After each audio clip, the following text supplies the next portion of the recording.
Hiya, it's Amanda here from Lolli Lulu Crafts, and today we're going to be making a fun unicorn and rainbows card using a couple of gorgeous stamp sets from Clearly Besotted. So let's get crafting. We're going to be using two stamp sets for this card. One is like the background, sort of fairy tale background, and the other is the actual unicorns themselves. And the unicorns you can choose to have them with or without dies. And for this one I decided that I would want the dies because I could see in my mind's eye that that would be something that would be handy if you're going to use the background.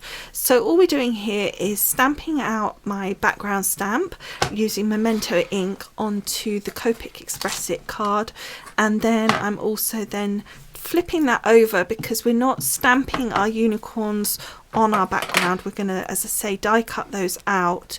So I'm just going to put them up the other end of the card, and also my sentiment as well, which also I'm going to die cut out. So now we're going to get onto the colouring. Now normally, as you know, I would speed this up, but I figured it's not too big a piece to colour, and I thought you might like to see it in real time rather than in kind of speeded up mode. And I thought that we would just chat through exactly what I'm doing as well for a change, rather than sticking some music on. Now, as always, I will put a picture of all the colours that I've actually used in this design, rather than showing each one as we go along. So what we're doing here is we've got two sort of top colours here. This is actually one of the paler one is actually one I use quite a lot for skin tones, believe it or not. And all we're doing here is just creating a couple of darker sections where it would be darker kind of up near the building, because the building would create some sort of shadow, and also then where the hill is, it's kind of darker just as it gets towards that second hill. So then we're taking the darker colour again, and we're just doing the side of that hill just where it falls away, because again it's further down, so that part would be darker because it's further away from the light. And then I'm using the paler colour and I'm just blending that darker colour through so that you don't have any massive line. You often find, as you see I'm doing here, that then really lightens the darker colour, so you will probably have to go back and layer. Now with a more complicated designs and stamps, you would probably go back quite a few times and layer to really build up that kind of shadowing and stuff, but for something like this you probably only need to do it a couple. But this is why I use the Copic Express It, because for me personally I find that it gives me the most amount of leeway to be able to put layers upon layers, because a lot of cardstock, it will, if you overlayer the colour, it oversaturates the card and then it seeps out beyond the lines, and that's not really what you want to happen. So next we're doing, as you can see, the actual building, and I'm taking just two different greys. Now I started off, the reason I didn't show you the first bit was because you can see I started off with one sort of darker colour and it just wasn't enough. Once I put the lighter one in, I could see that it was just too close, and when I blended it out it was just gonna disappear. So I just decided to go back over it with a slightly darker, one shade darker, on the darker colour. And what you'll notice I did there was I only blended out just in the middle then with the paler colour, and left the very pale edge as one layer of the pale, and then the middle was like two layers of the paler colour. So it just makes it slightly stronger, but not like super stronger, but it also means that the very edge just keeps a little bit lighter. So it's just a little trick to help you use less colours but be able to get more out of those colours really. So then, as you can see, I just did the whole thing exactly like that. You'll see on sort of the bands across the building that I went for slightly darker, so I put more of the dark there. And then on the actual windows I'm literally just going for a solid colour at this point, but I then decide that it just looked a bit flat, so I do go back later with almost a black. I think it's the darkest grey that you can, and I just put a little bit of in at the side, just to give it a little bit of dimension, a little bit of more depth to it. You'll also see that I did the top of the turrets and the door as well. Now you'll notice on the door what I did was I went up to the center, but I almost didn't quite touch at the center, so there was, you can see that there's grey there, but it's just not 100% touching, so it's just very much lighter, and it just allows for that illusion of two doors, rather than if you coloured it in the one dark colour, it would look like one solid piece. So just very carefully did that so that it would give that kind of illusion, showing those two doors. So now we're going on to the actual hills, and I'm going round as again just where I think it would be more likely to be darker. So usually around the edges, the hill is kind of obviously rounded, so usually the edges are falling away, so they're usually the darker colour, and obviously the top is nearer the sun, it gets the light, and so that is usually the paler colour. That said, I then thought that because it was slightly further away it would be slightly darker. I'm not sure if that's actually correct, but that was just what was in my mind. I think sometimes it actually isn't that it's darker actually, but because we're doing almost more like a cartoony version of it, but it's usually in real life it's actually got less saturation, which gives it to look a little darker, but it's actually that there's just less colour. Now for this one, this hill here, I wanted to be sure to keep the pale in. It's very easy to put too much dark in without meaning to, so I actually put the pale sections in just as a guide. It wasn't anything significant, because it's light it will still blend, it's just there to give me an idea. And then we're going for a darker tone, but it's actually a lot lighter than the darker tones at the back there, and then just a very small amount of just even slightly darker just around those edges there. So we're actually using three colours on this top part here. So we've got the mid-tone, then the dark tone, and obviously I'd already laid down the paler tone. So we're just really sort of working on the dark tone where that would really be darker, falling away towards the back there, and then the mid-tone is kind of where it's sort of dark, but because it's still sunny it's kind of not that dark, so it's kind of just again just making it have that domed shape. If you just coloured it one colour it would look flat, so you want to just try and add in just a little bit of shadowing. It doesn't have to even be the three colours if you don't want, just do two and blend it out in that way, it will look absolutely fine. And you just want to, if you're unsure of blending, the best way to do it is not do like all of the dark in one go across the whole section. Do one little bit, blend the edge, and then go back to the next section and blend it, because otherwise what happens is it does start to dry, and if you're not confident then it will make it harder for you to blend. Now I'd done quite a lot of sections there, so I just wanted those to dry off, and I also wanted to be able to come back to my little unicorns to do their manes and things without the actual body being damp, because what happens is if your area that you've coloured and you go next to it directly, there is potential for leaking, because the colour that you're that you're colouring next to is already got colour in it which is still wet, and therefore it could slightly try and blend itself with it if you're not careful. So usually what you do, unless it's like little areas like just these little hoofs there, then usually what you try and do is actually let it dry off and then do the area next to it.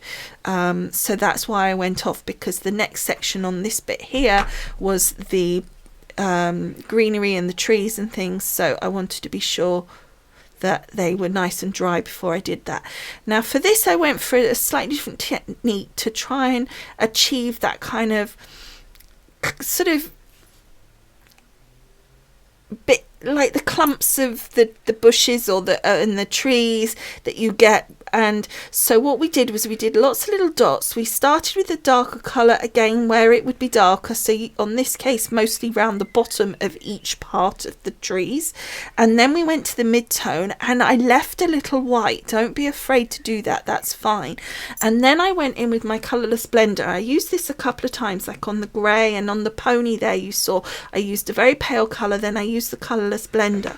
And the Colorless Blender is in this case not only just softening the white areas, but it's actually lifting some of the colour out, and so creating another colour on those trees, which is kind of cool. So those are dried off and enough because there's not much around the top here. So now we're going to be working on this little rainbow. Now there's only 3 stripes, so we can't go for a full rainbow, so I was trying to think how to do this. I did want to blend the sections between each colour rather than have it a strong line. So what I've decided to do was do the red, orange, yellow here, and then do the other colours of the rainbow, sort of the indigos, the pink or whatever, you know, in the actual unicorn's manes. So it brought a complete rainbow spectrum into the image, but it didn't necessarily land on the actual rainbow itself. So what you can see here is at the moment I've just done the red. I went over into the section for the orange with the red, and as you can see I'm doing the same with the orange. I'm going into the next section just with one line at this point, just sort of judging how much I need to go across.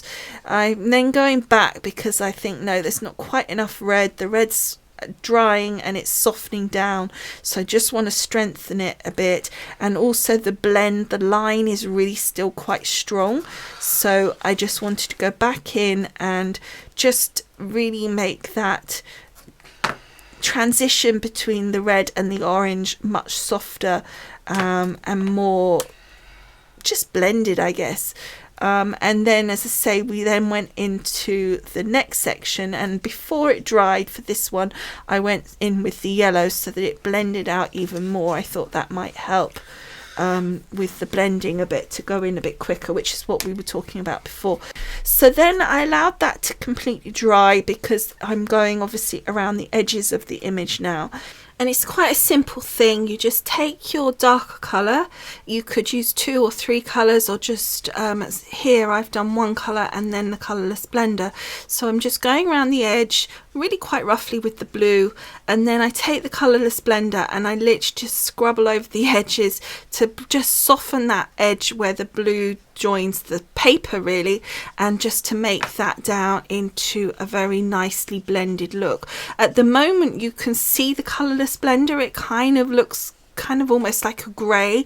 Do not worry about that, that will dry away completely. That's just the alcohol. Once that's dry, all you'll have is like the blended look. Now for the unicorns, unlike my rainbow, I decided not to blend between each colour, so I decided to stick to the lines. I felt the colours were pretty close anyway, so they kind of naturally kind of move from one to the other without blending them quite nicely anyway. But I just wanted to give a slightly different look, and one of the markers I used was a Pro marker, a Flex pen, and bless it, it was at the end of its life, so it wasn't doing too well, but we managed it.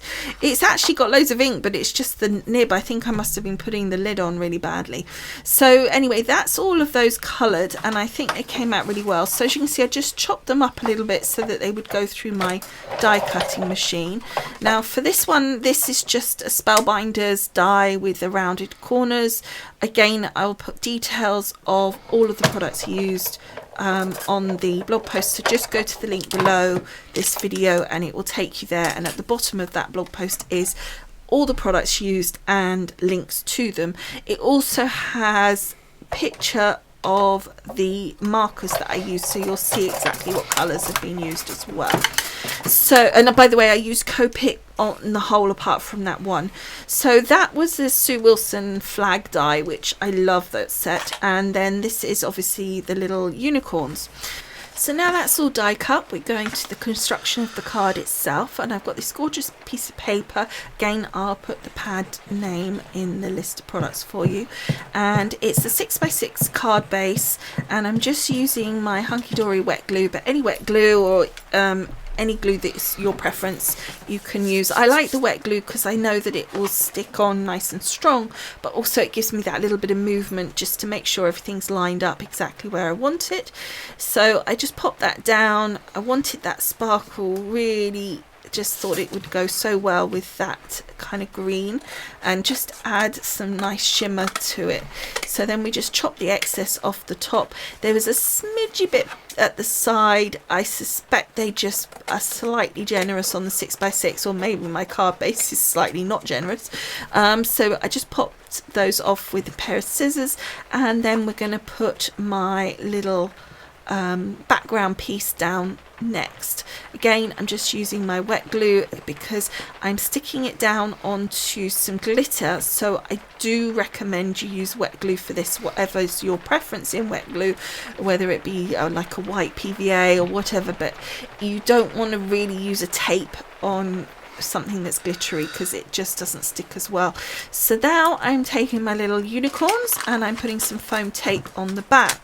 But what I will do, one, I tend to do this anyway just because it secures them better, because foam, as I'm always saying, is a little messy when it comes to central heating, and it doesn't tend to stay stuck for as long. And then I also, of course, am slightly overlapping onto the glitter anyway, so I just want to be sure that this is going to stick. So then I also wanted to put my flag on, so I've put the foam down the end where the sentiment is.